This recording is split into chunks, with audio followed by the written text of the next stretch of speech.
Hi, I'm Tasneem Khan and I'm an Early Childhood Development Practitioner, and welcome to the iteach Early Childhood Development Program. So we are ready to get into lessons. We already know how to invite the child. Now let's just get into it. So when I invite Daniel, I'm going to show Daniel where everything lives. Everything lives in this box, in this little kid box.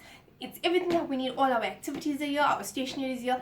So everything is in the box, and when we're done, we're going to put it back into the box. So today I'm deciding that I am going to show Daniel how to do a squashing activity to build his muscles in his hands. Now all these activities I'm showing you, it's if your kid is 1 year and above, you can do these activities. If your kids are smaller, you need to let me know so that I will prescribe the relevant age group activities. But all activities I'm doing now, if your kid is 1 year and above. So we are going to do a squashing activity. So I told Daniel where everything lives. It lives in here. In this kit box is where all the activities live, all our material lives. It lives in here. And when we're done, Daniel, we're going to pack it away. So we want to get some directory paper because we are doing squashing. So if you don't have directory paper, you can use your local newspaper. You want to use any paper that's soft and easy to squash, because at one, the hands are really tiny and small, so we don't want to exert them that much. So let's get that out. All this back.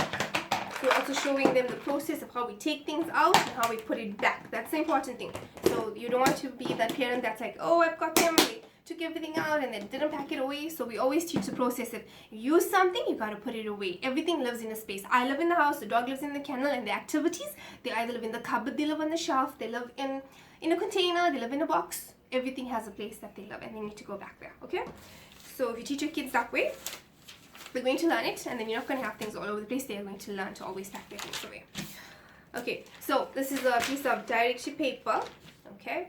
So I'm trying to adjust my camera there so you guys can see what I'm doing down here. So I took my paper and I need to like tear it. So I'm going to tear this in half. I already have it done here. So there's a half page. And you're going to take both your hands and put it onto the paper and squish it like this. So we do this. So it's my turn now. So Daniel's busy watching me. Remember, it's only my turn. And when we're doing the activity, it's less. We don't do a lot of talking. I'm talking in this because of the video. But we don't really do a lot of talking when we're doing the activity. So it's either Daniel is watching me. I say, Daniel, watch me. I'm going to squash the paper. Okay. And I'm going to do it deliberately. Both my hands and squash it. So let me show you again.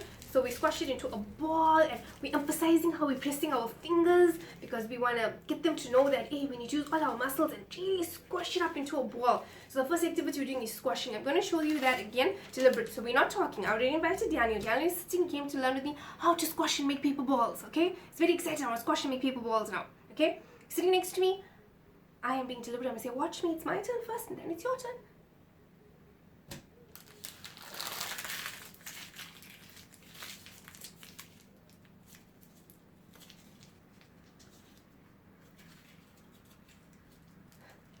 And I made a paper ball. Okay, so I had a turn.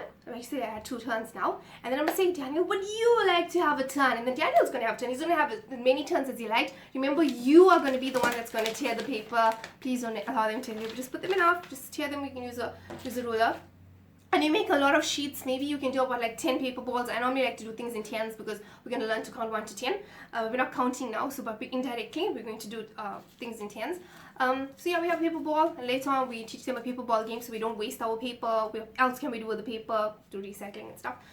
So then we did paper ball. So that is indirectly preparing the fine muscles in your fingers that's really going to help you with writing.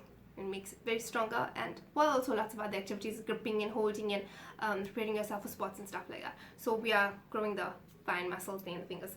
And as you can see, one of the challenges that we do face at schools at the moment is that the kids' hands are not ready for writing. Okay, touch screen, touch, okay? But no, we're getting it there. We're getting it there. Another thing we can do is Play-Doh. We'll do another Play-Doh activity on another day. Well, go ahead and practice that. Squash the papers.